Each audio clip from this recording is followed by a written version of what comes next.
O mercado de arte, às vezes, ele caminha para um lugar também que é um pouco, não vou dizer ingrato, né? Mas é um lugar estranho, às vezes, né? De você colocar o pé. Fala pra gente um pouco sobre isso, porque é um lugar que eu, por exemplo, eu já passei por várias vezes, né? Já fiz exposições, tem obras em museu e tudo, e chega num certo lugar, às vezes, que algumas coisas travam, outras ali. Imagina para quem nunca teve acesso. Né? Então, assim, tem algumas coisas assim que é difícil da gente entender como realmente dar motor nesses artistas, né? Para fazerem realmente que eles tenham ânimo de continuarem fazendo as suas produções, né? Mesmo não sendo provenientes de famílias que às vezes abonam essa situação para ele, né? Que é o caso desses artistas aqui, dessa pergunta, né? Dos grandes centros. A gente sempre tem que ir para os grandes centros, querendo ou não. Eu estava lá em São Paulo agora, a gente está sempre indo em São Paulo, já mora em um grande centro. Quando eu morava lá na Itália, eu tinha que ficar perambulando muito, né? Mesmo morando na capital da Calábria, não é a mesma coisa que você estar em Milão. Aí eu tinha que ir para Bolonha, tinha que ir para Florença, tinha que ir rodava a Itália inteira, por onde dava, né? Porque você tem que buscar esses grandes centros, né? Onde tem essa visão. Do interior para isso, por mais que tenha internet, eu acho que você vai poder até ajudar. Eu vim para te escutar, na verdade, que eu assim, adorei sua fala, estou falando, nem queria estar falando. Eu acho que todo mundo demoniza as redes sociais. Eu sou a maior fã de rede social. Eu acho que o lugar mais democrático do mundo. Sim. Quando que um artista que mora em, sei lá, no interior de Goiás, quando que ele teria acesso de mandar uma mensagem para um curador da Bienal? Sim. Pelo Instagram. Pega lá. E você se comunica, e você se expõe, e você mostra seu trabalho para o mundo. E um dia uma pessoa que eu nem sabia, que eu nem conhecia, me convida para vir aqui, para fazer um videocast. É pelo Instagram. É barato, é possível, tem que ter também disciplina, postar uma vez por dia, postar na hora certa e entendendo o seu público, o que precisa. Mas eu não produzi. Posta um pedaço, um pedaço da sua obra, depois no dia seguinte outro pedaço, posta a obra inteira, registra tudo que você faz. Está tão barato você se expor, está tão barato, e cada vez mais as galerias estão perdendo sua importância, porque isso eu vi, saiu agora, eu até vou postar, saiu agora um estudo de uma empresa de pesquisa inglesa falando isso, a importância das galerias diminui. 17% dos colecionadores afirmam que estão descontentes com o que o mercado oferece para eles e cada vez mais entram em contato direto com os artistas. Então, o mercado é oportunista, mas tem muita oportunidade agora para os artistas periféricos, porque o mercado viu que eles são importantes. Artistas que estão ligados com a terra, com a sua história, com regionalidade, com ancestralidade. Tudo isso, eu digo assim, arte tem moda? Arte tem moda. E a moda é essa. Está na hora dos artistas periféricos aproveitarem. É a bola da vez. Eles são a bola da vez. A gente acompanha muito, né, o que é feito né, por conta do próprio projeto do Arte em Cores, a gente acompanha muito o que é feito no interior do Maranhão, do Pará e de Minas Gerais. E o que a gente vê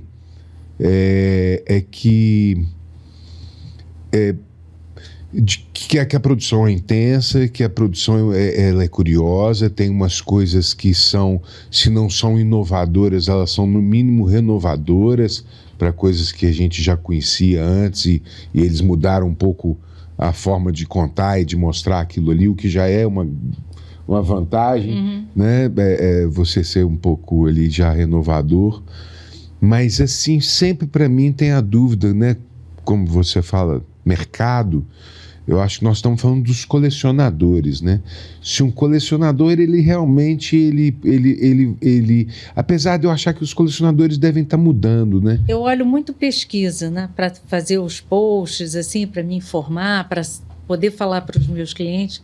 Então, a última pesquisa da Art Basel, com o UBS, que o UBS é o patrocinador da Art Basel, fala que o mercado de colecionadores aumentou em mulheres, e essas mulheres já têm mais de 50% das suas coleções formadas por artistas mulheres e por um público mais jovem. E que, inclusive, o público mais jovem, eles colocam, eu acho que 20% de tudo que eles possuem em arte. Então, o perfil também vai mudando de quem é colecionador, né? Sim. E o gosto de quem é colecionador também vai mudando. Cris, então, assim, esse lance dos colecionadores, né, e tal, que talvez estão até aumentando, né, vamos dizer assim, migrando, né, de uma certa forma, com a questão, assim, da street art, né, vamos colocar como arte popular, né, tipo assim, que todo mundo tenha um pequeno acesso, você acha que também mudou um pouco essa cena, assim, do desejar ter arte desses artistas que você consegue ver na rua, porque nem todo mundo tem acesso em galeria, museu, às vezes você tem acesso, mas as pessoas têm medo, né, porque é um lugar, às vezes, meio excludente, meio brancão, assim, né, você entra assim e fala, será que eu posso? Não posso? Né, então, assim, eu acho que talvez com esse recorte da street art, vamos colocar aqui, chegou no Brasil, tem 40 anos, o movimento hip hop grafite, né? Não estou falando que street art sempre mais ou menos existiu por aí, mas nesses últimos 40, vamos colocar nesses últimos 20, que teve essa explosão, né, de grandes artistas, né, que conseguiram chegar em alguns lugares onde muitos querem, né? Tipo, quer galeria, quer ter uma estabilidade na carreira e tudo. Isso tirou a atenção de muitos colecionadores, mas o grande público continuou ainda um pouco sem consumir. Isso você acha que tem mudado? Você acha que o grande público tem começado a consumir, talvez até com a saída de pequenos formatos, prints, estilogravuras, esse tipo de coisa? Eu acho que muito, porque eu acho que o grafite tem uma conexão visual muito, muito forte com o público em geral. Mas também não adianta isso se a pessoa não tem dinheiro para comprar. Uhum. Mas eu acho que quem tem dinheiro, a elite aceita, e eu acho que muito graças aos Gêmeos. Uhum. Os Gêmeos abriram essa porta. E aí vem até uma coisa, essa semana eu tive numa palestra que eles deram no Rio de Janeiro, e eu achei os dois muito interessantes. Interessantes, primeiro, número um, como pessoas. Eu nunca vi uma relação tão amorosa, tão linda que nenhum dos dois. Depois, eu acho que eles são um exemplo de que como fazer dinheiro também, dinheiro sério, com arte urbana, que foi trazendo para os pequenos formatos. Que eu acho que isso é um caminho que quem trabalha com arte urbana deve também fazer um exercício de pequenos formatos, porque é muito difícil uma pessoa disponibilizar uma parede inteira para colocar na casa, e aí você paga um dinheiro daquilo, você muda, e aí? Como é que é a manutenção disso? Claro. Então, eu acho que trazer para a tela é uma forma de você entrar no mercado, o artista urbano entrar no mercado. Mas eu acho que é aceitação, porque eu acho que é fácil você ter uma conexão. É uma coisa que você está acostumado a ver sempre.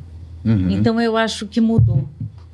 Que o público que compra, que o público que tem dinheiro, os arquitetos, que são os grandes veículos, né? Uhum. São as grandes pontes desses dois lados, dos artistas e dos clientes. Eu acho que eles especificam muito mais. Então, eu vejo um futuro bom para a arte urbana. Massa, com uma possibilidade maior de adentrar nesse cenário até vamos dizer assim, arte contemporânea, porque acaba que né? É muito contemporâneo tudo que vem acontecendo assim, né? Na rua, é quase Instagram, é quase instantâneo, né?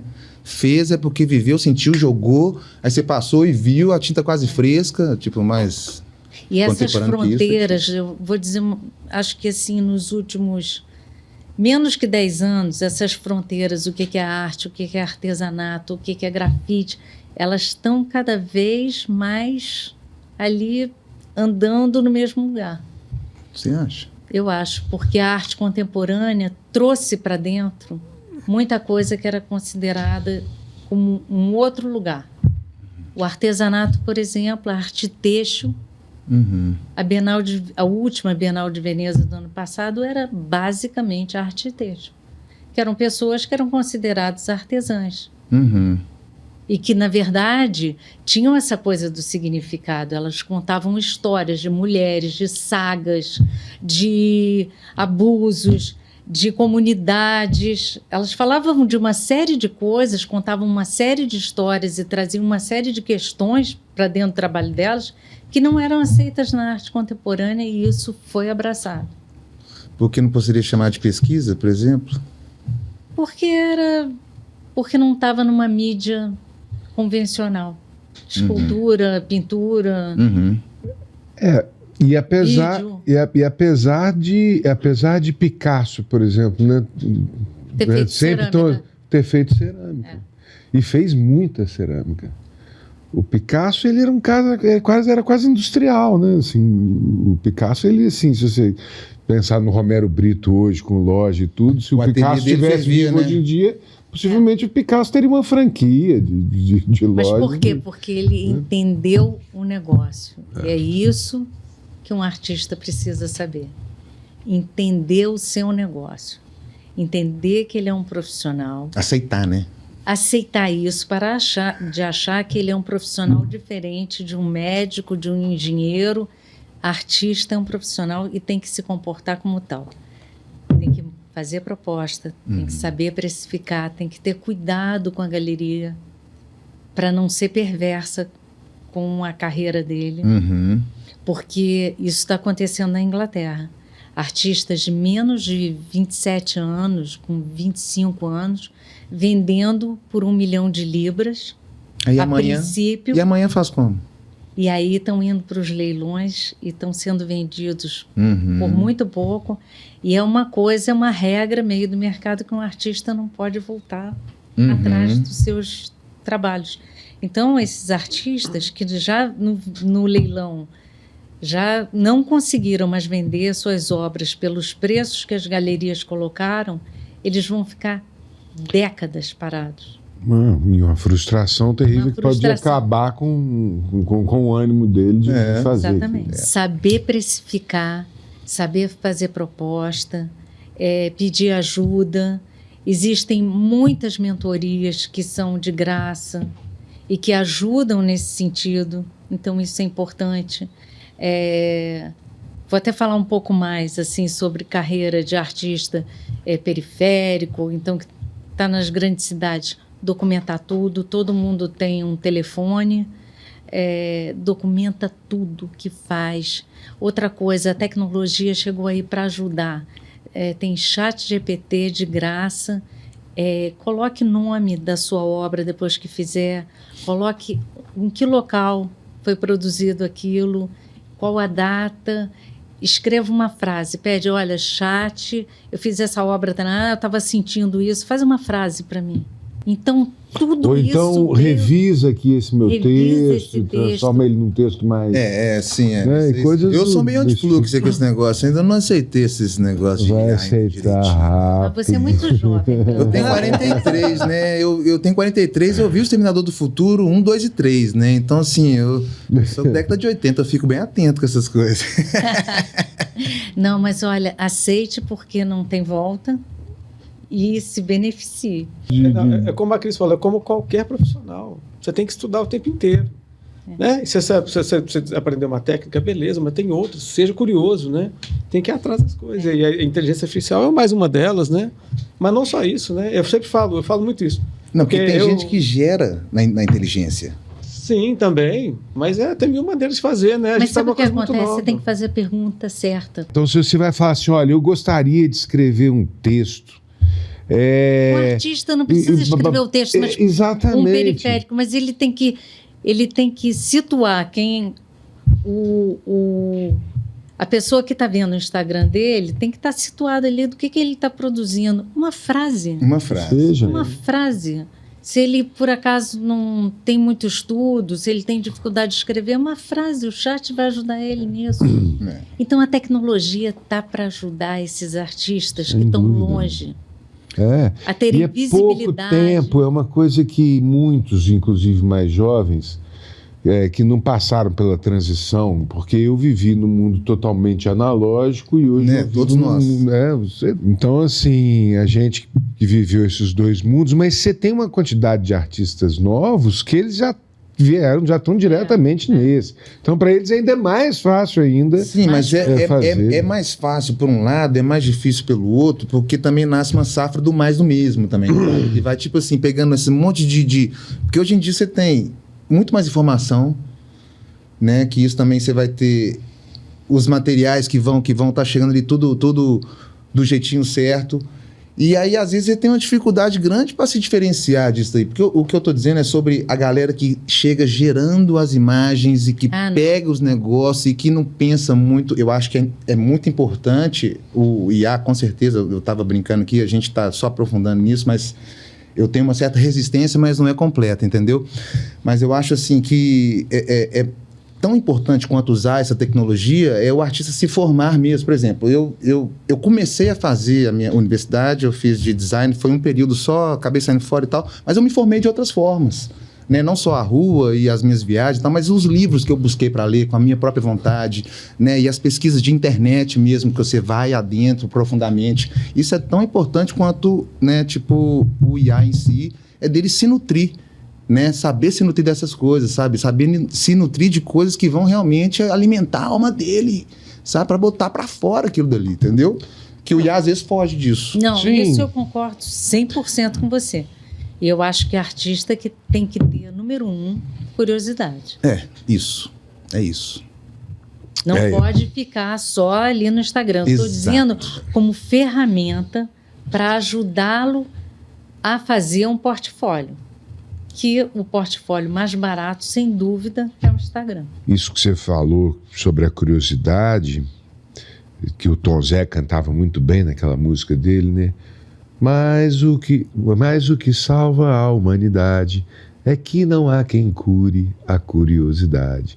Né? Então, ou seja, a curiosidade é que faz, que vai trazendo essa evolução. Eu sinto, às vezes, uma falta de curiosidade, mas é na minoria, né? Assim, né? Nessas nossas viagens, nesses encontros com esses artistas todos, de uma forma geral, são curiosos. E de uma forma geral, eles não percebem o tanto que eles são avançados. Sabe uma coisa, assim, que eu sempre tento, eu não tenho preconceito de onde a arte vai estar. Nem me acho a grande curadora que não posso me misturar no mundo. Então, eu levei um projeto para o Shopping Leblon, que é o shopping mais importante da Zona Sul do Rio de Janeiro, e para ocupar uma parede de 13 metros lá. E eles gostaram, e a gente já vai para a 30ª edição. E eu já levei, e lá é um espaço de inclusão mesmo, porque não exclui ninguém. Que eu digo que inclusão não é excluir. Não pode botar mulheres e deixar os homens de fora, não pode deixar botar o preto, o artista preto e não ter o branco. É incluir mesmo, e tem velho, novo, preto, branco, tem todo mundo. Lindo. E é um jeito de fazer com que o público, que tem às vezes tem dinheiro, é o que você falou, mas se sente intimidado porque não se acha intelectualmente... com ferramentas intelectuais suficientes para frequentar uma galeria, não tem o hábito de ir a um museu, mas vai comprar. E passa ali rapidamente, são 13 mil pessoas passando diariamente na frente daquele mural. Quantos artistas começaram a ser conhecidos porque foram para lá? Uhum.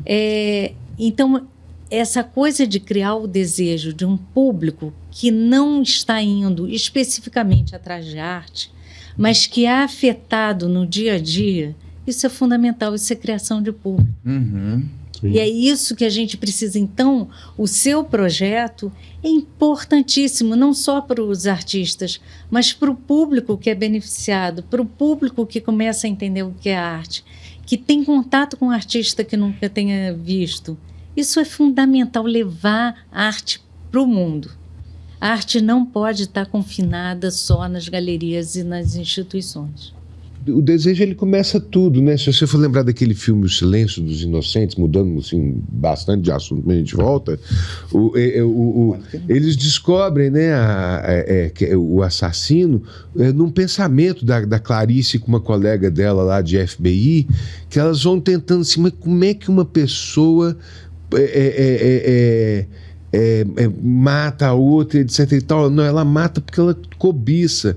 Aí a outra chega e fala assim, mas ela cobiça porque ela está vendo todo dia, né? Aí ela chegou à conclusão de que quem matou aquela pessoa morava na frente dela, tinha que ter a visão, né, diária daquela pessoa para poder cobiçar. Né? Então ele tinha que todo dia acordar de manhã, que era onde era desejo que você conhece. Você tá vendo todo dia. Você passa todo dia na frente da concessionária de automóveis e você vai vendo aquele carro todo dia.